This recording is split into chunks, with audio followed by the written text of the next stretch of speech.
學你哋好。對於你哋嘅感覺咧，我第一印象咧就係你哋交齊功課啦。就算咧你哋有同學咧嗰日冇翻學咧，第日咧都即刻交翻俾我嘅。咁第二個印象咧就係你哋好肯去幫手啦，尤其是今年啦，咁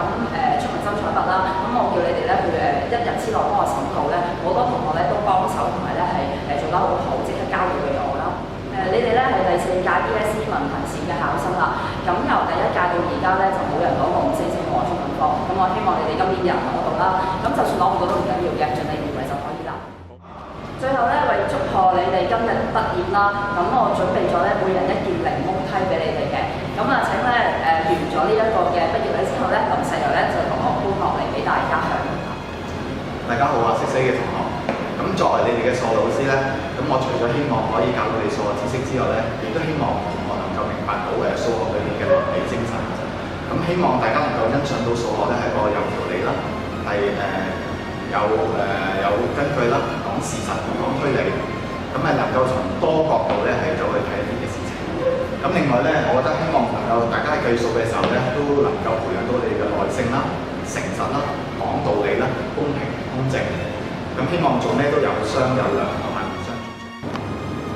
同你哋相識咧係一份緣分，6年啦，咁做咗你哋5年嘅班主任啦，咁當中好多喜怒哀樂。咁喺過程入邊咧，我見證到大家成長，由一個咧天真爛漫嘅小朋友咧，變成今日咧個個都係即係有自己獨立主見啦，好年青有為嘅青年啦。咁好欣慰覺得，其中咧我都好多謝大家咧，即係寫咁多即係欣賞我説話啦。咁調翻轉頭，我想話俾你知，其實咧我由你哋中間咧都學到好多嘢嘅。咁我學識點樣咧同一班年青人啦，一個咧由細路仔長大成為年青人咧，點樣去相處，同埋學識點樣去放手。但係當我放手嘅時候咧，我先發現到咧，原來大家原來已經係長大咗，係咁能夠咧係即係自我不斷咁自強完善嘅。咁喺呢度咧，喺未來日子，我祝福所有嘅同學啦，